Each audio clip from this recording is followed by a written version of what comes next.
Hello, welcome to Word on the Street. I'm Shelly, your host, and I have a guest with me today.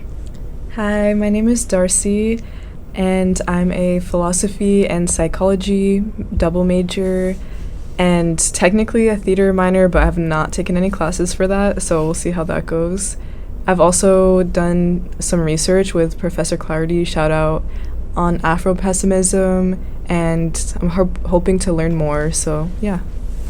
Yay, well, I'm excited to dive in. Well, today we're actually going to be talking about Afropessimism, and looking in through my research, I have some quotes that will kind of help paint the picture of what Afropessimism is, and especially if you haven't, been in discussions about this before. So I got an article from Afropessimism, Contribution to Black Studies. I'll link the source below, and so you can also read it yourself. But some of the excerpts I thought was important to bring up, and kind of having a picture of what Afropessimism is. According to Frank Wilderson, who's actually, I think he pretty much coined the term Afropessimism. Yeah, and we actually had him here last year. Are you serious? Yeah, it was really cool. We got to have lunch with him, and then he spoke at the theater. Oh my gosh, wait, that's so cool. I didn't even know that he came on campus. Yeah. Did you think he's going to come on? Does he come regularly, or was it just a one, No, it was like a very special thing. Whoa. Yeah. Wait, how did I not know this? Wait, that's so cool. Yeah. Well, shout out Frank Wilderson. He kind of describes Afropessimism contends that blacks are not human subjects, but are instead structural props, implements for execution of white and non-black fantasies and sadomasochist pleasure. Afropessimism provides powerful resources to examine that particular quality of anti-black violence, the endurance of anti-blackness in the U.S. after emancipation and desegregation, and those aspects of black anguish that cannot be fully explained by political, economic, or class conflicts. Afropessimism then is less of a theory and more of a meta-theory, a critical project that, by deploying blackness as a lens of interpretation, integrates the unspoken, assumptive logic of Marxism, post-colonialism, psychoanalysis, and feminism. It is a pessimistic about the classic theories of liberation, make when these theories try to explain black suffering, or when they analyze black suffering with suffering of other oppressed beings. And basically the article kind of just goes into Afropessimism not primarily being so it's like a theory of blackness, and it is not a political prescription on how to respond to anti-black racism and violence. Rather, it's a strategy for diagnosing how black people are positioned, contained, and punished within the prevailing discourses and arrangement in, their social construction. Mm-hmm.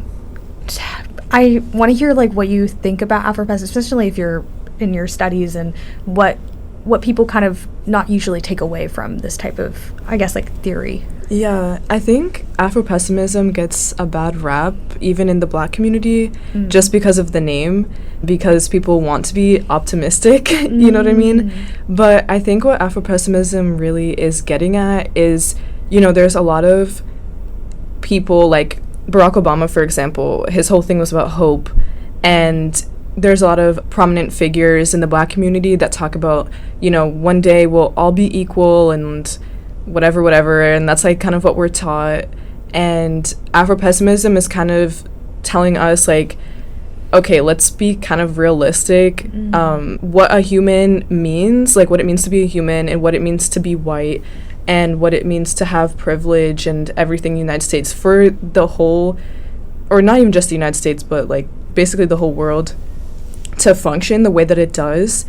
Is dependent on anti-blackness, and if anti-blackness was not there, we would just be living in a completely different world. And it's very unrealistic or improbable that we're definitely not going to live to see a time where we have a huge revolution and we have all our structures taken down and restructured.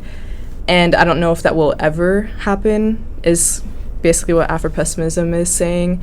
And from this lens, it's not like you have to be sad about it. It's just more I don't know, I think it allows you the freedom of understanding your position as a Black person and how you know anything in your life, any of your experiences have been shaped by anti-Blackness. And yeah, I think it's just kind of like, it kind of reminds me of like acknowledgement of like what reasons why Black people are being kind of discriminated towards. It's like, it's a structural, it's a systematic thing, it's an institutional thing. It's been integrated in literally our Constitution. When writing the Constitution, it wasn't meant to even include people from the white colonizers that were, in construction of this. So it's interesting how like elements of anti-Black sentiment is just out of a sense of just historical implications and how it's been just kind of spread through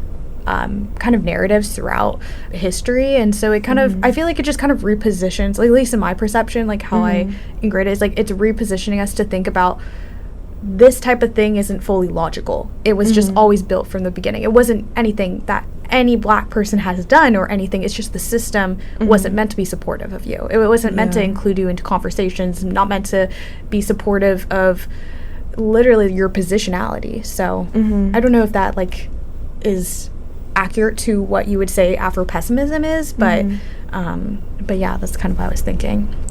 Yeah, definitely. It is something that is, like you said, structural. It's not just prejudice, people being like racist. That's not what Afropessimism is like getting at. And there's a book called Black Marxism by Cedric Robinson. I've not finished it because it's very dense and very long, but he, I think, plays a big role in Afropessimism, or at least I've seen the lines where he's basically saying that, we have, when we look at like something like Marxism, even Marx, as influential and important as his work is still contained from like in a European white perspective. And I think that's what I've taken away from Afropessimism as a whole, is like, everything is about race. Like, when people say that, or when people used to say that, I didn't fully understand what that meant, and now I do, because now I'm understanding, like, yeah, like, we could trace basically everything back to anti-Blackness. Like, I was reading this article one time about how the city buses in New York can't go to the beach, and I don't know if it's like Long Beach or something, but they can't go because the bridges that are in between New York City and the beach are a certain height, and the reason for that is because they didn't want Black people going to the beach because Black people took the buses more and had more public transportation. So now they have to create, shorter public transportation. I don't know if they're doing that or if they already have, but yeah, you can just see how these things that you would never even think about, you're like, oh, it's just a bridge, it's just that height, and they just weren't thinking about it that much. It was based on anti-Blackness, and that's the system of like public transportation. Like, it bleeds down into like everything, or stems from everything. Yeah, I feel like it's interesting how like infrastructure has been an oppressive tool to mitigate minority communities, especially Black people, especially if you think of Jim Crow laws and you think of elements of redlining that are historically were meant to be boundaries where you have to be that separate equal quantum of like what people, or what European-centric understanding, if we're going to coexist, we're not going to assimilate, we're going to live as separate. And so it's just an interesting how like these things, even like you're pointing out infrastructure as being something that is inherently like could be anti-Blackness. Yeah, and I think, going back to Marxism in general, it's, Marx always talks about looking at, what people's needs are in a society to understand the history of that society. And so we see like, the city needed there to be this infrastructure, like, they needed to have discrimination through infrastructure in order to keep groups separated and to continue division, between people who are, may even have like the same jobs, might be everything kind of the same as much as you can say that, but are different races. And that was a need of theirs, and so to fulfill that need, they created those bridges. And so we can just always look around us to see like our history, I guess, and I think that's really interesting as well. I feel like even like Marx, I know we'll go into more of this and later on, but like what came up to mind for me is like constructual things, like corporations and who they decide to include. Like makeup brands was the biggest thing about what shades that they were including for people of color, and they're like the darkest shade was like in it really light. And so it's just like I feel like that's also a structural thing I'm thinking about as well. Yeah, definitely. I also was, did a little bit of research, and I found this article called Consider Afropessimism by Sebastian Weir. And I thought this would be interesting to bring into the discussion. Only Afropessimism contends are invisible in the discourse of a civil so historically been constructed around the fact that blacks were neither citizens nor human, but chattel that could be traded and mistreated in the way that contradicted the roles of civil society to protect its members. And it goes into talking about how civil was never meant to be black, and how the structure itself has just been consistently exclusion and not built for black people to exist within our society. And it also, for me, like thinking about other things I've read, talking about how like people of color, like black people too specifically, like have been both a motive of needed use of, but so easy to discard. And so this like kind of balance of usefulness where like, oh, I need you, but so easily replaced and discarded, and so many like layers of inhumanity, like that how it's so inhumane.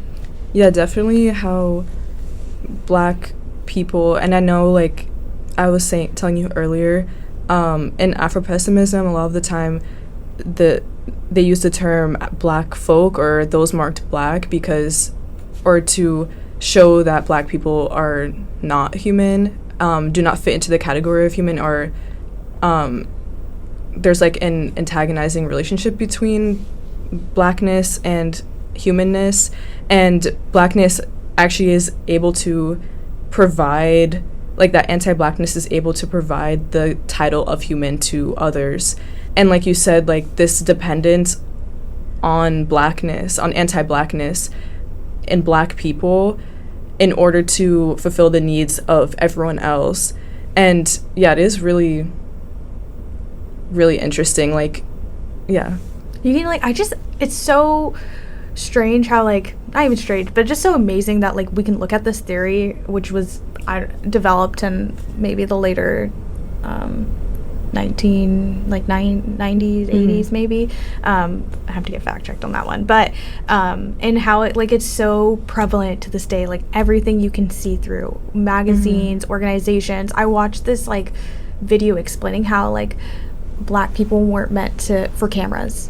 How like even the construction of the camera itself was supposed to be the flashback of the whiteness, and so that's why in pictures and like even looking at like historical pictures and school pictures and any type of media photography, you can see this distinction that it was not meant to capture black people. And I don't know, it's just like as simple as like something that we wouldn't even think about as cameras, even as like bathrooms. You remember how like, I don't know if you remember, like there was a discourse about the bathroom sensors because people couldn't wash their hands. The sensor went because it was what I would guess they were testing it on, probably white people. So oh my gosh, that's because I'm not gonna lie, like those never work for me, so I'm like that's actually so crazy. Oh my gosh. So it's just so the things that we don't really like think of it as like daily use as a privilege to use, I guess, even like just like navigating the world. And it reminds me of like any type of positionality of like you're like being able-bodied versus being disabled, like how that, I feel like those are very contrasting things that you can even see in a parallel. The world was literally meant to discriminate against black people, which is just so interesting. Like, and earlier what you were saying about the use of black people, but also this like discarding, like not obviously there's not being treated as human. It reminds me of this paper I read, and maybe I have to send it to you so you can put it in below or something, or link it. It was this woman, she's talking about how Black women in stories like books and in other types of media are seen as objects of desire but cannot have desire themselves. Like they're always lack a sexuality in themselves. And obviously this is not as much the case now, but historically that's been the case. And she was basically arguing that sexuality is, you know, a demonstration of one's humanness. And so by taking that away, you're showing like this person is not human. And then this objectification further, which is like then having the audience view that character as a object of desire, like through the descriptions of that character or in the way that they look or the way that they dress. It's just, again, this reiteration of discarding that person, like the human in them, and just using them for one's own, I don't know, desires, purposes.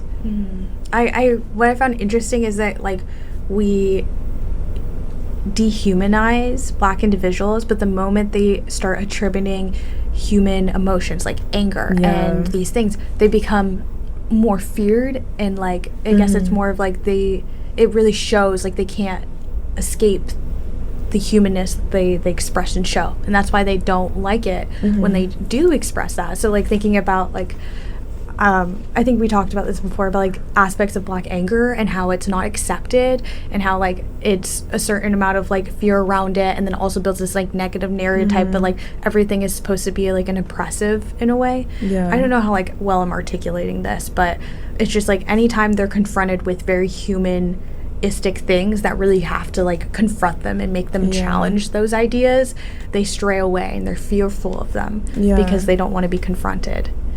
That's definitely something that was like really hard for me, like growing up. And from my personal experience, like when I was younger, I was very chill, I guess. And I was always the, you know, very friendly person, got along with everyone. I never showed that I was upset, even when I was, because I was policing my own emotions. And I didn't know at the time that the reason why, but in our own families, you know, we are told that we have to act a certain way in public and with others or we won't be accepted. And we view our own emotions as being extra, like even showing that I'm upset, I feel like I'm doing too much and I'm taking up too much space and like I'm making people around me uncomfortable. That was like another thing as well. Like I was so much more, and I still am, more comfortable with my own discomfort as opposed to someone else's discomfort, because it feels like I can almost embody their discomfort. Like it is really upsetting because, again, like especially when it comes to white people, you see them as like more human as well. So like their discomfort feels more real or more, you know, you have to look out for it more. And I was realizing like when I got into university that some friends or relationships that I had, you know, previously were dependent on my, you know, me suppressing myself. And when I had any type of confrontation, I was the first person to be blamed for something when I had thought I had, you know, displayed to these people like that they could trust me and or that I was a loyal person. And so I think it's very hard to, you know, come to terms with, because you have to like kind of be realistic about the way that people view you, but also take up that space, because at the end of the day, like it's a lot of work to have to continuously put yourself down and almost be like a third parent to yourself, to tell yourself like, you know, don't be too emotional about this thing because they're not going to take it right, and it does mess with your mental, you know what I mean? So yeah, I think sometimes these conversations can feel like very abstract, but it is, you know, something that we experience on a very like personal level, and really does like affect the daily life and the way that you view yourself. And like now when I look at myself, like look at those memories and myself like through time, it's just like, I don't know, like what do I have there? Like was that even like me, or is it me taking in the perspective of others and trying to show it back to them? So yeah, it's a very like deeply like rooted problem. Yeah, I feel like you're like expressing a lot of complexity. Is not only like you're talking about what I'm hearing, like social elements of conditioning, which as being like a Black woman and like being a woman of color especially, there is a certain role or high expectation that was socially conditioned for, I guess, to manage other people's feelings and put them in higher regard. And I feel like often like especially in like, I would say this to like minority groups and Black women specifically like thinking about the historical elements of the role of mammy and the role that Black women had to play in a white family, and how they were supposed to be this like both mother figure and these conditional things. Like we're saying like how you can tie everything back to a certain expectation and emotional regulation. But then also I'm thinking of like the fact that the self-surveillance that you're explaining as like feeling this element of surveillance of yourself, like not knowing, because it's so ingrained, is like not knowing if it's like you speaking out what you're really thinking, or is it something that people are telling me. And like I was kind of in a way, like I feel like all of us have been socially conditioned in a way, especially, but there's a lot of substance that you're tailoring to and thinking about, and I think there's also just like a general complexity of thinking about the emotional baggage that people of color have to carry for other, especially like white centric, and like the emotional need of regulation that we've felt like we needed to do for so long too. But that's kind of what I was getting from what you were saying. Yeah, I know. I tell this story sometimes to people here and they think it's like so crazy, but at the time I didn't realize how crazy it was. But going back to what you said about how, you know, kind of like a white response and like moving myself through white spaces. In high school, we had this teacher, and she just had something with every Black student. Like, I don't know what it was. I never even had her, but I had too many experiences with her. And she basically tried to get me in trouble for doing something that I was allowed to do. And I had another teacher stick up for me, but it was just a really strange situation. And then after that, I wrote a paper in the newspaper about like that experience, kind of. I didn't name drop her or anything because, you know, still there's that fear of, you know, retaliation, and I can only be so angry.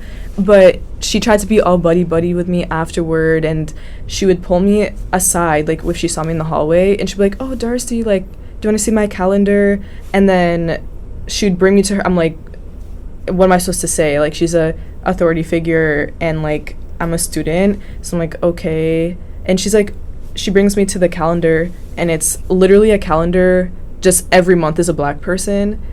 And I'm like, you know, she was trying to seem as though she was very, like, you know, with the people or whatever. And obviously I knew she was just covering for her own mistakes and her own actions. And to me, that experience showed, like, how a lot of like white people try to, or don't give you the opportunity to be who you are. It's like there's already something that they prescribe to you, and you have to act in accordance with that. And if you step outside of that, then you get in trouble, you know? Like, if I didn't go with her to her room, she would have been like, "Oh, that's so rude." Like, you know what I mean? There's all this tension all the time. And with this same teacher, like one time I was using the faculty bathroom because you know, when vaping was a huge thing in high school. They had closed the bathrooms on that floor, and I had to go really bad. And when I came out, she was there, and she was like, "Oh, you're not supposed to use that." And I was like, "Oh, I'm so sorry. Like, I really had to go. Like, I was not going to make it upstairs." And she was like, "Oh, no. Like, no, you're totally fine. Like, you know, I'm scared of you." And I was like, "Girl, what?" I was shocked. I was like too stunned to speak. I did not know what to say. And that experience just made me feel so terrible because the amount of effort I put into being the person that everyone wanted to see, like achieving things academically and in sports and through my social interactions. And then she had still found a way to like be scared of me, be afraid of me, and apply those like stereotypes to me when I'm like, I've tried so hard to be the best version of myself in the eyes of white people that I could be. And I think it was a good experience because then it's like, okay, well, if I can't escape those stereotypes through being the best I could be in the eyes of white people, then it's like, then I'm not going to try anymore. Like, I'm not going to try as hard. And obviously you can't escape it fully, but I think, you know, going back to like Afropessimism, that was like a reality check for me and kind of allowed me this freedom of being like, okay, well, I'm not going to escape it, so I might as well just like be or try to find my own self as much as I can. Again, within this whole structure of anti-Blackness, which is like, who knows if that's fully possible, but yeah, it was really interesting times. Yeah, I feel like that had a lot of already, like, it was the fact that she was trying to make ends meet. Like, it's both like she was fueling her own guilt and trying to be like, no, I'm not like that, I'm not one of them. And then it, you know, it reminds me of the person who says something like so like, don't be saying that, and they're like, but I have a black friend. Yeah, like, you know, like, but I have like blah blah blah, and like it, like, how somehow it negates the I guess, like, what they said and them being on the side. Like, it's just so interesting that the accountability is gone. Like, the moment it counts, like, the moment you gotta speak up and be like, I fucked up, you know, like, speak up. Like, that's the whole point. Like, we are all socially conditioned. We all will make some certain mistakes, and yeah, these are very big repercussions of mistakes, but like, where's that accountability when it matters? Where if you were a real ally, like, when shit hits the fan, where are you gonna be when, you know, when we're going out and the, like, protests are happening, or when we're speaking out about, like, certain things, like, it only when it benefits you, only when you get the praise for looking like an ally or being that type of person. And so it's just like, it's so two-faced, because they want both. They want to be looking at, like, they both want to be like, I'm an ally and have that title, but they don't want to do it when it counts and when it matters, because they still have that inherent, like, racist prejudice they have within themselves. And I don't think a lot of people are willing to confront that. I think especially, like, now I feel like call-outs are more normal, but it's not at the same time. But I also see themes of, like, white grief. Like, the reason, like, these things don't want to be discussed often is the fact that they don't want to encounter the oppressive nature that it has historically. And so if we have to deal with the impressive history of hardships and cruelty, you got to deal with having that history, that what you've done, you know what I mean? And there's a certain amount of power that you hold. And I feel like as being, like, minority communities, all we really want is a certain amount of accountability and recognition, because then that will change the conversation, that will change the approach you take. That's the change that it will be hopefully transformative and structural, maybe a little bit. Like, I don't think racism and things fully are going to go completely depleted, because at the end of the day, like, narratives are going to continue, but at least we can get to the point that we can be so structurally supportive as much as we can. But I don't know, I guess that depending on how you view things and stuff like that. Yeah, that reminds me of the, like, white woman tears, and that confrontation with something wrong that white women have done to someone else just becomes, like, a really emotional experience. And going back to the same teacher, my friend and I started the black student like club or whatever at our high school. I can't remember what it was called, but it was in partnership with some with some teachers that we trusted. There was only one black teacher at our school, and he was the ROTC teacher, so he was like mostly paid by the military. But anyways, he was there. We had a few other teachers, and she tried to come to one of our meetings one time, and our meetings are usually all about her, right? So we we were like, we saw her show up and we all froze, you know? And one of the teachers asked, like, to kindly asked her outside and was like, you know, the students just feel comfortable with a couple teachers here, like, whatever. And tell me how later that day she is crying in the principal's office and saying that we excluded her and everything like this, bada bing, bada boom. And it had that teacher who had spoken up for us, like, in a very vulnerable position because she didn't have tenure and she was afraid that, you know, she would lose her job because the principal and this teacher were very close. And it was then we felt as students like we had done something wrong because then we put a teacher's position, you know, in an insecure position. And it's just, you know, I'm just trying to say, like, how this full emotional capacity that white women are allowed to have, and even, like, I don't know, it kind of feels extra sometimes. And, you know, it's me coming from my perspective, but, and it's, I feel like, a way to mask their own guilt, and they don't want to see as morally corrupt, or like they haven't done the right thing, they don't want to get in trouble.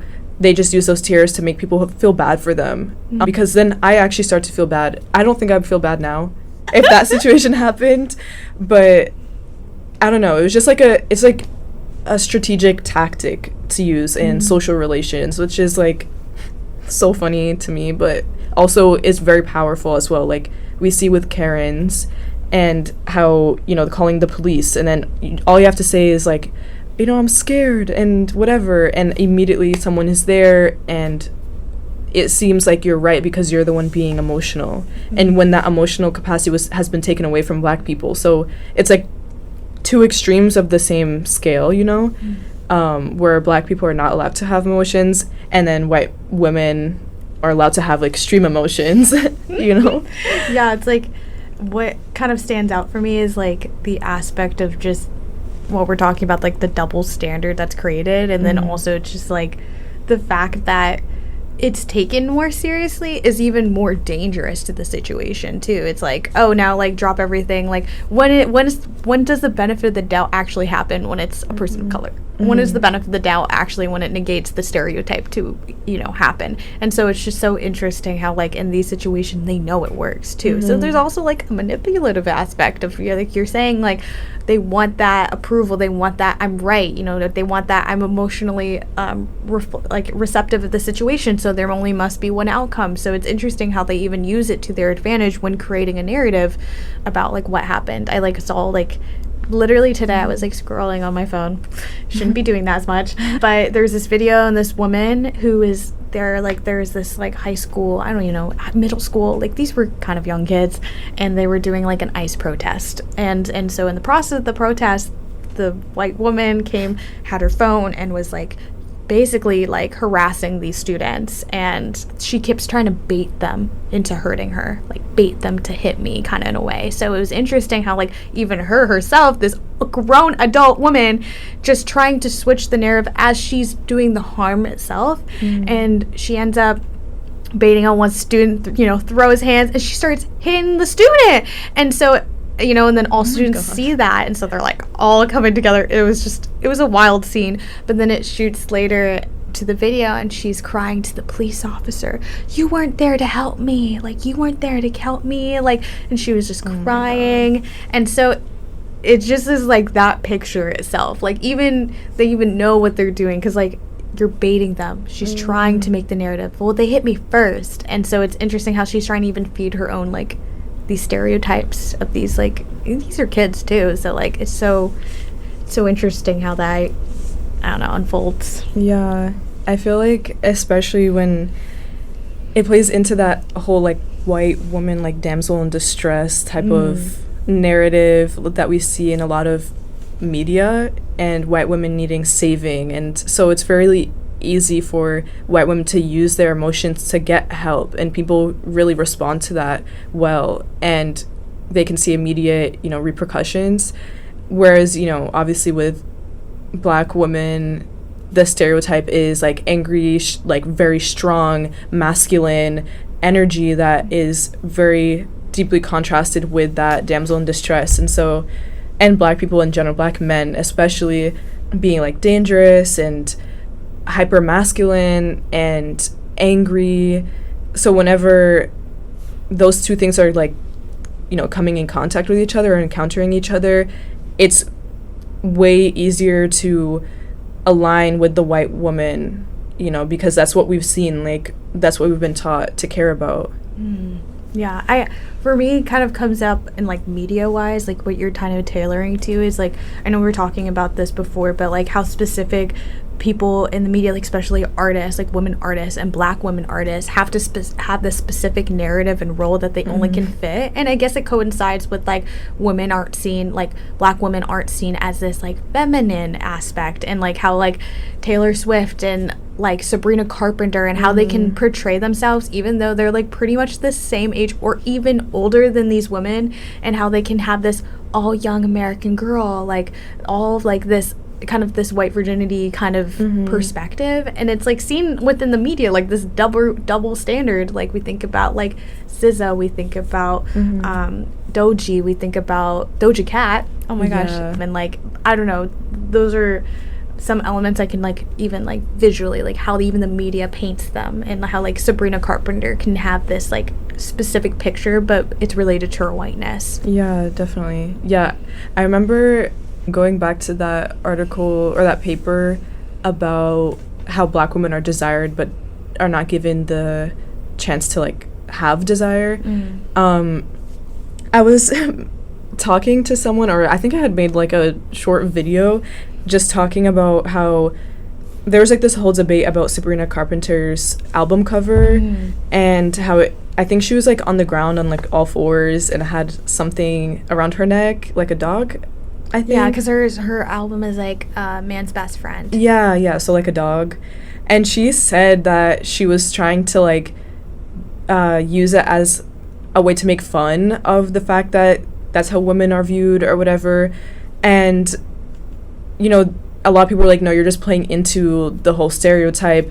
And I think that what that conversation, especially when it comes down to race, boils down to is, who's allowed to make a statement like that, because there's like no world where a Black female artist would be able to do something like that without getting brutally criticized, and at the end of the day, Sabrina Carpenter is fine, like she's still doing well. But even having Black women express their sexuality through their music, even if they're not doing anything explicit physically, is seen as like an abomination. Like I remember when Cardi B, was first starting to come onto the scene, she was like saying a lot of very sexually explicit things, and people took it like really hated on her for that and did not want her to be talking about that. And she was like, men do this all the time. White women kind of do it in a more, I don't know how to say, like, I guess subtle type of way. And again, that goes into the whole like white virginity type of thing. Like, I don't listen to Taylor Swift, but her music is, I don't know if it's actually subtle or it's like people take it as subtle, but like she talks about sexually explicit things, but in a, I don't know, through like metaphors and stuff like that. Yeah, so like that was super interesting, in the way that people treat like, Megan Thee Stallion and like stuff like that. They just don't like to see a Black woman shaking a little booty or whatever. they really want to hide that, from the world, and only think it's okay to look at them in a sexual way, but no, they can't have any of that sexuality themselves. That's where they draw the line. Well, yeah, that is like such a double standard. I think especially talks about like how you're talking about how like sexual, like them like having this sexuality really defines the humanness in them, and so like this contradiction of like we can look at you sexually but you can't be a sexual person, and so it's also like breaking that stereotype too of them be able to show their certain amount of sexuality. And it's interesting how like even like the lyrics, like you know how many times like rap music explicitly like says very like sexual things, and so like when Cardi B sang it, like come on, like we all heard this stuff before. It's just a woman rapping. But yeah, I think that was well said, like in how you phrased like the concepts of this, like really seeing that double standard. But I guess like moving into maybe another piece of media, like we both actually watched Sinners, which was great because I watched it maybe like 3 weeks ago, and I actually was so like I was sat when that movie was playing. And I was a little scared though because I was like, oh, it's like a little bit of a horror film, like it's not too bad. So I was a little shaken in my boots, just a tad. Yeah, it was scary. But it was cool because like knowing that the film itself was a production of like everybody was like the producer was, or the director itself was black, and how he was trying to incorporate scenes and how he wanted to tell black history, black story, black excellence through a way of like this film. And also seeing like themes, like I feel like most people when they watch it they try to sit and try to figure it out. Like it's a little bit, it's not meant to give you all the answers, but it's supposed to show a depth of history and neglects the black community has had, and like how like even jazz music, we even think about how like appropriation of things has been only in a certain system where it's considered acceptable if the white people take jazz music, and now it's classy, and now it's you know, it's, so it's interesting how even that double standards is reflected. But I don't know, what, like honestly, what are your thoughts about the movie? How many times, because how many people watched it, once or twice, or? Yeah, so I watched Sinners one time in the theaters to support Ryan Coogler. Had to get that money in to the box office, you know. But yeah, I thought it was really interesting, and I don't have a Black American ancestral history because my family's from Tanzania, and so it was really interesting to see what Coogler was able to show on screen about the black community, especially, you know, being someone who's like a part of the stereotypes and like is seen through that lens but doesn't actually have that history or like ancestors that were part of like chattel slavery or, you know, any black power movements, whatever. It was just a really powerful film, and I think the part that stuck with me the most was the parts about religion and how that played such a huge role in the film, because I forget the character's name, but the young boy who's the cousin of Smoke and Stack. Yeah. That they asked to play at their club. He, you know, obviously had been playing for the church with his father, and he just, you know, wanted to play more and wanted to play more freely. Oh, yeah, Sammy. And when, you know, everything went down in the movie, like things got really scary, in the end he goes back to the church. And it was really interesting because, you know, back to Marxism, like Marx says that religion is the opium of the people, meaning that it's a way to give a sigh of relief to the people. It's the heart in a heartless world, that he says, and it's a way to be able to live with the struggles and anxieties without, you know, because you don't have the power to confront them. And there's a quote by Nina Simone that she says something along the lines of like, you know, they told us to close our eyes and pray like to heaven, to the sky, and then when we opened our eyes they had taken our land and we took religion or something like that, or we took on a god. And I totally butchered that, but it's, you know, she's basically saying like religion was used as a way to further subjugate black people, both like in Africa and black people in the United States, because it provides solace and allows you to use God as a way to believe that you're going to overcome like oppression, or the things that are going on in your life are because of like a devil and because of evil spirits, not because of white imperialism or colonialism or slave masters. So they give you a false enemy in order to focus your attention elsewhere. And, you know, again, in the end, Sammy goes back to the church, and it's like, yeah, it's almost, the film felt very Afro-pessimistic to me, because it was like, yeah, look, and he went back at the end. It wasn't this like, oh yeah, and he's free and he's doing really well. It wasn't this like kumbaya at the end. It shows more of the reality of the situation, and how, you know, the Black community in the United States is very religious, and speaking from like the African community, also very religious. And I've been thinking a lot about how religion has taken away so much of like African culture, and specifically like talking about Tanzanian culture with like animism and these like natural indigenous practices, and calling those demonic. And even when I went to Tanzania, the way that other Tanzanians would talk about, you know, witchcraft, putting that in air quotes, it was like a very demonic thing, and, you know, you don't touch stuff like that. And I think that just comes from, you know, the lens that they're given. They're given this white religion like Christianity, and even like Islam too, was in some places like imposed upon the people. So yeah, it was like, just, the film was like incredible, like insane. And the more that I hear about it, the more that I learn about Black American history, like what it really is, and how it ties into like our modern day experiences. But the religion part really felt like powerful to me, like the most. It was like really, it was used really well.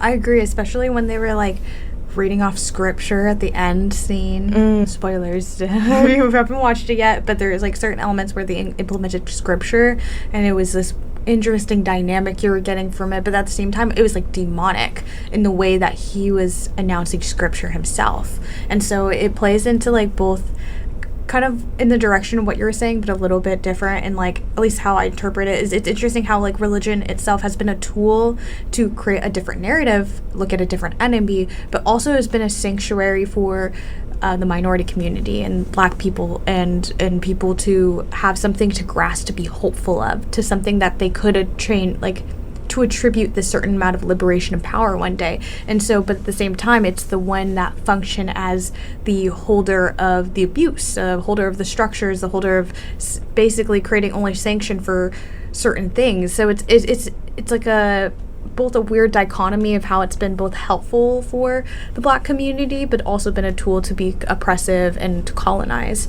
And when thinking about just in general, I kind of also think of the parallel of when the colonization, especially like indigenous people too, like native, even like thinking of the Americas of native people as well, it's like a similar parallel of how like religion in general has been a force for many communities to be colonized behind.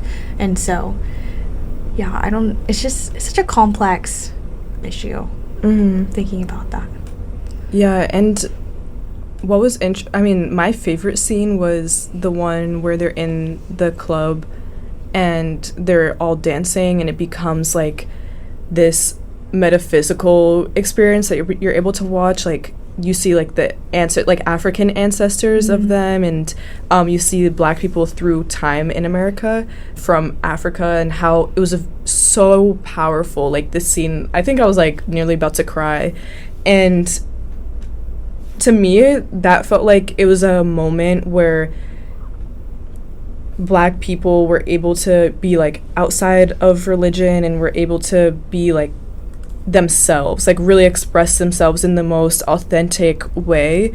And even to the point where I think Sammy's like, I might be imagining this, but I feel like his guitar broke or something like that, or something like broke. It was like the building had come down, it was like on fire, and that was like it's almost like you have to be metaphysical in order to reach this like full embodiment of who you are as a Black person, you know, like you can't experience that on a material level, or material level, because that's been stripped away from you. And I think that might be another reason why religion is so important to Black people, because it might be a way for Black people to feel like some sort of wholeness that they're not afforded, you know?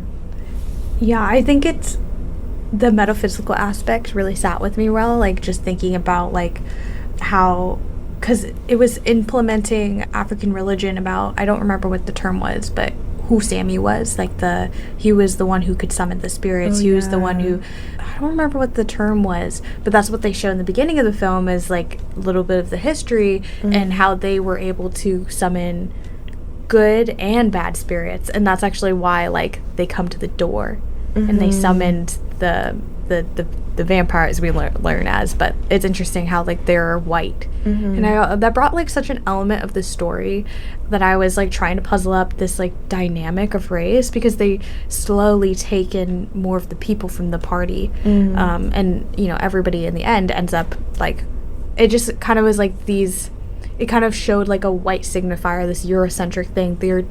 Every time they touched somebody, they turned them, they killed them. It was just like this element of just like destruction and corruption that kind of signifies like a colonizer view, and how like they were the ones. But I don't know, I was just trying to like puzzle in my head and like figure out how all these like pieces are working. But such a in-depth film. Like I feel like it just brought, like, it really shows how the arts really like brings these things into conversation, and just like lightens up how history, like what we're saying, like how history is structurally wasn't meant to be supportive of Black individuals. Like what you're talking about, where he bought the place, was in the first place it was all originally meant to be exploitative. Like he was going to kill him in the first place because he sold him the place, and the place was nice, and he was like, oh, like this is nice. But he knew, because he was trying to get it back, you know, brought his KK gang and went over there, which was like the end scene. But yeah, super interesting. Yeah. To kind of change directions, I thought it would be interesting to kind of talk about how like minority groups benefit from each other's oppression. Something I was sharing to you about, like how this was a feminist piece, Native feminist piece, and it was talking about how like anger for the structural abuse that you're experiencing, but also anger for your community. And it talked about how like her like Native tribe, or like that she identifies with, were actually also slaveholders, and that a part of this created a Black and anti-Black sentiment, and that you can even see in today's narrative within the Native community. But she also explains how like these type of things of like the oppression of each other is a way also that colonizers or the system or white supremacy is easier to control. And when multiple of the minority groups are put against each other, it makes it harder to fight against. And that's why the unionization is super important when we think about political activism and stuff like that. But I don't know, what do you think of kind of this general scheme of things? Yeah. It is interesting experiencing racism from other minorities, because not initially, but in a space where if it's like all white, you typically kind of look for the closest person to you, like if there's another Black person in the room, so you see eye to eye with them, or if you see any other minority, it's kind of like can be a hit or miss. But it kind of, I don't know, might be random, but it reminds me of how in a lot of like convenience stores, there's a joke that we would have in my family about how like every time we walked in, we would always be followed by and it was interesting because it wasn't, when it was like a white owner, it would be like someone who's like Southeast Asian, and it was so extreme. Like my brother and I would walk into a convenience store down the street from us, and the owner, he would just like follow us like right behind us when we were trying to, you know, get snacks, whatever. And it's like, you know, obviously India was deeply colonized and experienced a lot of imperialization by Europe, especially the UK, or was it England? So it's interesting to see how they are also, you know, subjugating us to a sort of like oppression or like these microaggressions because of what the European view has been, you know, placed onto them. I'm not saying it's like their fault, but it's definitely, you know, something to be more aware of. And even in the Black community, the form of like racism, like, or is like colorism, and how lighter skinned people are, you know, more seen as more historically seen as more like beautiful, and that's what the white man told the Black community, like lighter skin is more beautiful, it's cleaner, and they're the ones that are able to be like inside of the house. And those narratives still like ring true, like even in Africa, going to Africa, like I'm lighter skinned, and going there, the way that they like, you know, treat me, it was very different than people who are darker skinned than me. And they always are saying like, oh, I love your skin so much, whatever, and it's like this self-hatred. So yeah, I guess it just plays this minorities profiting off of the oppression of other minorities, just goes back to, you know, this is what makes, like you said, makes it easier for whiteness to have the power that it does, you know, for that to exist, because if we're policing each other, then there's less work for them. But yeah, I honestly think when thinking about how generally like other parts of the country and how like this anti-Black sentiment is within so many lens points and focal points, especially thinking about like Korean culture, especially like looking whiter is like a huge part of it, but that's also colonial and Eurocentric features that have been pressed on toward, I guess, the Korean people at the time too. And so it just like expels amongst our community too. And I feel like honestly, like as like at least like when I was growing up, I feel like a lot of things that I was thinking was like, oh, like I wanted to be white so bad. Like I don't know why. It was just like because it was just like kind of conditioned. You see like subtle things in your brain, or like, oh, like this is what people like, or this is what people think is pretty, and you think this is what's considered like the beauty standard. And so I was so envious of like this aspect, but we're like so conditioned to do that too. And so it's like so many different layers when thinking about that. Yeah, it's like whoever is the closest, whatever minority group is closest to whiteness wins kind of thing, like gets the most benefit. And so there is this like profiting off of the oppression of others because you get to have a leg up in this messed up system. And I've thought a lot about it with especially like East Asian communities, and how there was obviously like a lot of oppression, and still is, for Asian communities in the US, but the way in which like there seems to be, even at our school, like a lack of showing up and being present for other communities that are being oppressed, and going to these talks, it kind of feels like there's like a separation, or it feels maybe, and I can't speak for those communities, but it might be like we have like a privilege, you know, compared to, for example, the Black students at this school, like as East Asian students, because, you know, the color of their skin and the stereotypes that are attributed to both Black students and then to Asian students. And to get involved is a threat to their own safety. And again, it's not like a fault completely on these communities. It's a fault of, you know, how we've been trained by the white systems. Like it's like a safety tactic, you know. You protect, like it's easier to like protect yourself, and you want to survive and you want to do well. Like it's not you know, a complete like blame thing. It's just like a more of like an awareness or something that I've noticed.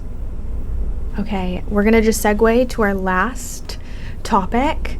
I think when thinking about today's perspective and looking at media and, a lot of the things that are happening right now in the United States, especially with ICE, I think we can see a very interesting narrative and seeing this anti-Blackness occur in news outlets. I think there's a big distinction of whose life is worth coverage on media rather than others, and whose stories are meant to be emulated in media. I think especially when we think about, like literally kidnappings, murders, any type of media coverage, there's a very centered story that is around whiteness and who can be the victim and whose life is considered sanctioned.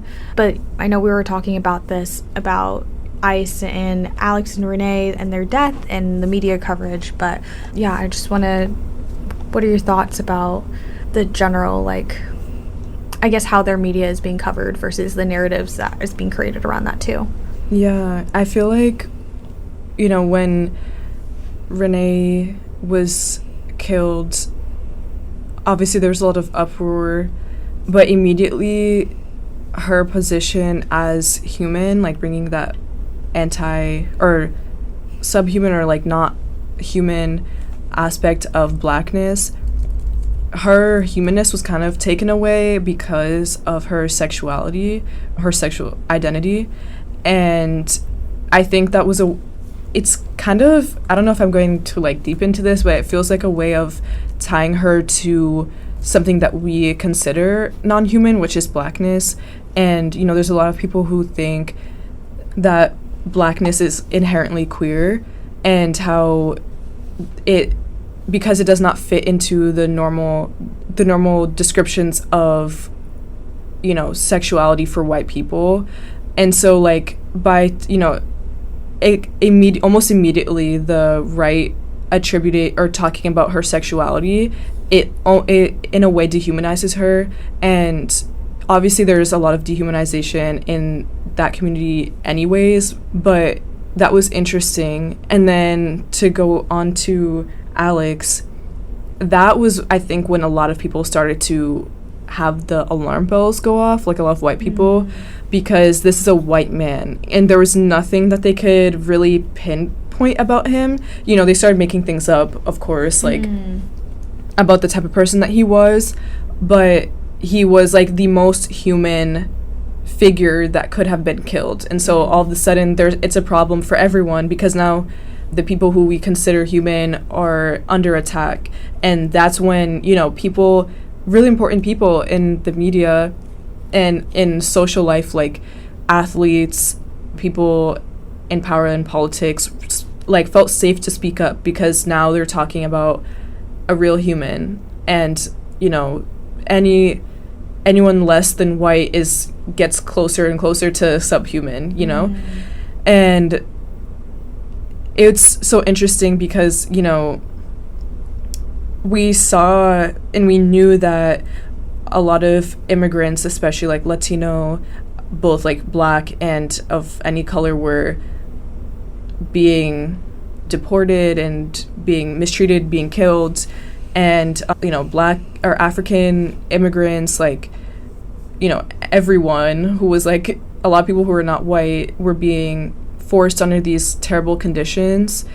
And I'm not saying people didn't show up, but it wasn't until these two white people died that it felt, or I think white people felt safe enough to, or not safe enough, but felt enough empathy about the situation.